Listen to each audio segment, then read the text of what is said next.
Next question जो हमने पहले ही डील किया है, from the following frequency distribution calculate mean, median and mode. हमने मीन को ऑलरेडी कैलकुलेट कर लिया है इससे पहले वाली वीडियो में। अब हम देखने वाले हैं कैलकुलेशन ऑफ मीडियन। मैंने क्वेश्चंस को यहाँ पे लिख लिया है। लाइक हमारे पास दिया था class mark 0 to 10, 10 to 20, 20 to 30, मैंने उसे लिख दिया। और नंबर ऑफ स्टूडेंट जो कि हमारा फ्रीक्वेंसी है, हमारा उसका सम है 50 के बराबर, वो मैंने नोट डाउन कर लिया है।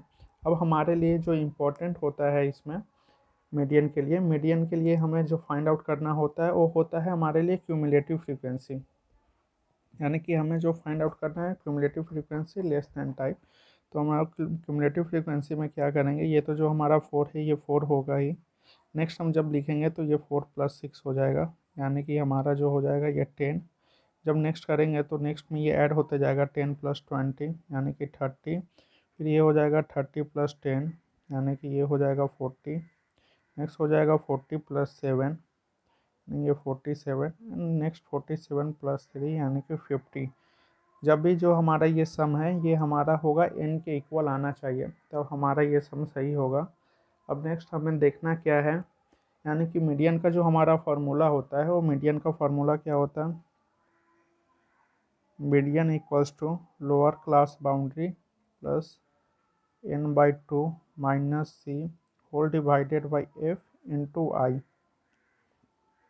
तो इससे हम लोग देखेंगे कि हम लोग इसमें हमारा जो फ्रीक्वेंसी n/2 50 है, 50 यानी कि हमारा n/2 हो जाएगा ये 25।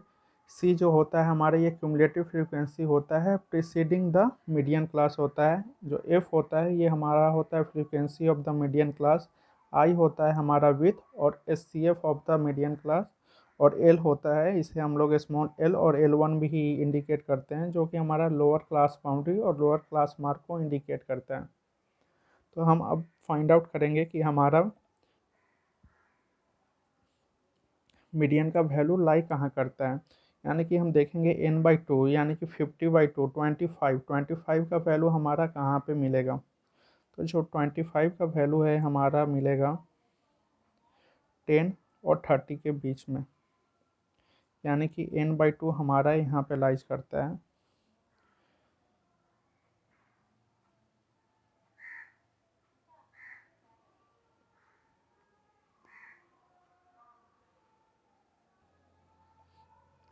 इस वाले वैल्यू को यानी कि हमारा n25 यानी कि 20 to 30, इस वैल्यू को हम लोग बॉक्स के अंदर डाल देंगे सिंप्लिसिटी के लिए। तो ये क्या हो जाएगा, ये जो 20 है ये हमारा f हो जाएगा, ये 10 है ये इक्वल टू हमारा c हो जाएगा, और 20 है ये हमारा स्मॉल l हो जाएगा, और दोनों का डिफरेंस ये हमारा i का वैल्यू आ जाएगा। तो हम इसे डायरेक्ट अपने सम में पुट कर सकते हैं। लाइक हमारा जो लोअर क्लास बाउंड्री होगा ये हो जाएगा 20 n/2 यानी कि 50/2। सी को फाइंड आउट करना है तो हमारा जो मीडियन क्लास है उसका जस्ट प्रीसीडिंग यानी कि हमारा 10 आ जाएगा सी का वैल्यू। फ्रीक्वेंसी हमारे पास आ गया 20 और आई का वैल्यू है हमारे पास 10। अभी इसे हम लोग सिंपली कैलकुलेट कर लेंगे। लाइक ये हमारा 20 + 50/2 यानी कि 25 माइनस 10, यहाँ से 10 2 या 20 कैंसिल हो जाएगा। तो ये हमारे पास आ गया 20 + 25 माइनस 10 यानी कि 15/2। इसे हम लोग लिख सकते हैं 20 + 7.5।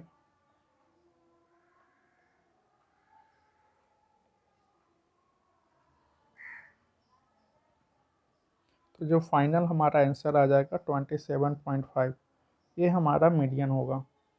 और हम इसे कैसे देखेंगे कि ये हमारा सही है या गलत है, तो हम लोग जाएंगे अपने टेबल में, यानी कि जो भी हमारा जो आंसर होगा, हम मीडियन कैलकुलेट करें, मीन कैलकुलेट करें या मोड कैलकुलेट करें, उसे हम देखेंगे अपने क्लास बाउंड्री का।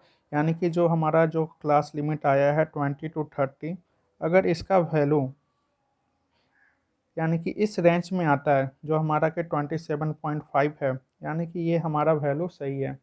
अगर ये हमारा रेंज से बाहर आता है, अगर 20 से ये कम आता है फिर भी वो रॉन्ग होगा, और 30 से अगर ज़्यादा आता है फिर भी वो हमारे लिए रॉन्ग होगा। यानी कि हमारा जो अप्रोप्रिएट आंसर होगा वो लाई क्या करेगा, जो हमारा क्लास बाउंड्री है उसके रेंज में ही वो लाई करेगा।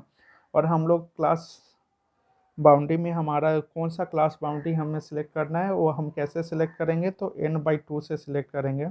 n/2 का वैल्यू जिस क्लास बाउंड्री में लाई करेगा वही उस वाले क्लास बाउंड्री को और क्लास मार्क को हम लोग मार्क कर लेंगे। उसके अंदर का जो भी फ्रीक्वेंसी है, यानी कि 20 को मैंने वो फ्रीक्वेंसी मान लिया है। उसका जस्ट ऊपर वाले वैल्यू को, यानी कि जस्ट प्रीसीडिंग, सी हमारा क्या होता है, cumulative frequency of the class just preceding the median class, यानी कि जस्ट इसके ऊपर वाले ये हमारा मीडियन हो जाता है। 20 हमारा लोअर क्लास बाउंड्री हो गया, और एफ हमारा फ्रीक्वेंसी, और आई हमारा क्लास विथ। और बस मैंने उसको क्या किया, वैल्यू पुट किया और सम कर लिया। इसमें भी अगर मिसिंग वैल्यू भी पूछा जाए तो हम लोग इजली फाइंड आउट कर सकते हैं। ये बहुत ही आसान होता है।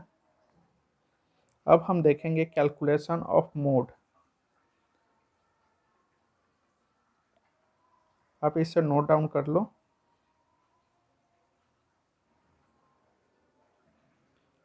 नेक्स्ट, कैलकुलेशन ऑफ मोड में क्लास मार्क ले लिया 0 to 10, 10 to 20, 20 to 30, 30 to 40, 40 to 50, 50 to 60 as per question.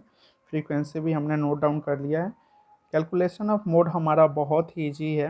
हमें बस इसमें देखना क्या है, हमें जो आइडेंटिफाई फर्स्ट करना होता है वो हमें क्लास बाउंड्री को आइडेंटिफाई करना पड़ता है। इसके बाद ये हमारा बहुत ही सिंपल हो जाता है। तो मोड के लिए हम लोग पहले फ्रीक्वेंसी टेबल पे जाएंगे, यानी कि फ्रीक्वेंसी में देखेंगे कि हाईएस्ट हमारा जो नंबर या मोस्ट रिपीटेटिव इन नेचर वो फ्रीक्वेंसी कौन सा है, तो वो हमारा 20 है। इसे हम लोग बॉक्स बना लेंगे। जो ये होगा ये हमारा एफ होगा, यानी कि frequency of the model class हो जाएगा। ऊपर वाले को हम लोग लिखेंगे, यानी कि जो प्रीसीड करेगा इससे, यानी कि F1 हो जाएगा, और जो इसको सक्सीड करेगा उसको हम लोग F2 लिखेंगे। यानी कि जो हमारा होगा ये डाटा हमारा सिर्फ आइडेंटिफाई करने का है कि कौन सा वैल्यू मोस्ट रिपीटेटिव है। मोस्ट रिपीटेटिव के बाद हमारा ये बहुत ही आसान हो जाएगा। हम लोग फार्मूला पे आते हैं, यानी कि मोड का फार्मूला हमारे पास क्या है, मोड इक्वल्स टू हमारा लोअर क्लास प्लस था F-F1/2F-F1 इंटू आई। तो हमारा यहाँ से लोअर क्लास का वैल्यू आ गया है, यानी कि 20 पुट कर सकते हैं। हमारा यहाँ पे फ्रीक्वेंसी का भी वैल्यू आ गया है, ये हमारा 20 है। लेकिन सभी केसेस में आपका ये सेम नहीं मिलेगा, बस इस सम के लिए। F1 यानी कि हो गया हमारा 6, और नेक्स्ट हम लोग देखेंगे 2 इंटू 20 माइनस F1 यानी कि 6, और माइनस 10 F2, और आई हमारा दोनों का क्लास विथ यानी कि 10। हम इसे सॉल्व करेंगे, लाइक 20 प्लस ये हमारा 20 माइनस 6 यानी कि हो गया 14 इंटू 10, 140 कर देते हैं इसे, और 2 इंटू 20 यानी कि 40 माइनस 10 और माइनस 6 यानी कि 16। 20 प्लस ये 140 डिवाइडेड बाई 10 माइनस 6 4, 3 माइनस 1 2, 24 से 4 से यहाँ पे अगर 2 से करें 12, 2 से करें 70, 2 से करेंगे 6, 2 से हो जाएगा ये 35, 35 को अगर 6 से हम करेंगे तो 20 प्लस 6 5 जा 30, 5 50, 6 8 जा 48, 2 6 3 जा 18, इसे 2, यानी कि हम इसे 5.83 अप्रॉक्स ले सकते हैं। यानी कि जो वैल्यू होगा ये हमारा 25.83 अप्रॉक्स में मोड पे आएगा। यानी कि मोड हमारा वैल्यू आ गया 25/83। तो हम लोग देखते हैं कि हमारा जो क्लास बाउंड्री था ये 20 और 30 के बीच में है, यानी कि हमारा जो वैल्यू है ये आ गया 25.83, यानी कि हमारा वैल्यू जो है वो सही है। हमने फाइंड आउट किया था मीन का वैल्यू, मीडियन का वैल्यू एंड मोड का वैल्यू। सो मोड का वैल्यू हमारा 25.83 आया। मीडियन हमने कैलकुलेट किया था 27.5, और मीन कैलकुलेट किया था 28.8। यानी कि अगर आप इसे नोटिस करें तो जो मैंने बताया था कि हमारा जो भी हो, मीन हो, मीडियन हो या मोड हो, ये जो हमारा इसका वैल्यू आएगा ये हमारा इसी रेंज में ही आएगा। अगर 20-30 के रेंज में आता है तो सभी वैल्यू हमारा करेक्ट है, आइदर हम लोग रॉन्ग वे में जा रहे हैं। यानी कि हमारा जो वैल्यू हमने कैलकुलेट किया वो मीन हो, मीडियन हो या मोड हो, वो हमारा जो क्लास मार्क है उसके रेंज में ही आया। यानी कि जो हम कैलकुलेशन किए वो हमारा कैलकुलेशन सही है। मैं मोड में आइडेंटिफाई क्या करना था, हाईएस्ट फ्रीक्वेंसी को आइडेंटिफाई करना था। अगर वो हमें मिल जाए तो बाकी सम हमारा बहुत ही सिंपल हो जाता है। हम बस मार्क कर लेते हैं हाईएस्ट फ्रीक्वेंसी को, उसके ऊपर वाले को, यानी कि class just preceding the model class हमारा हो जाता है F1, और class just succeeding the model class वो हमारा हो जाता है F2। इस ये 3 वैल्यू हमारे पास आ गया है। यहाँ से हमारा मिल जाता है 2 वैल्यू जिसको हम लोग L बोलते हैं, लोअर क्लास बाउंड्री, और हम लोग क्लास विथ भी इसका निकालते हैं, यानी कि 20-30 अगर डिफरेंस में निकाल रहे तो हमारा ये 10 आ जाएगा। और या HCF ऑफ द क्लास बोलेंगे हम, तो HCF भी अगर निकालते हैं तो जो हमारा हाईएस्ट कॉमन फैक्टर होगा इसका वो हमारा 10 होगा। तो हमने देखा how to calculate mean, how to calculate median and how to calculate mode. हम इस पे क्वेश्चन और सॉल्व करेंगे जो कि होगा find the missing value. So stay connected to this channel and thank you for watching.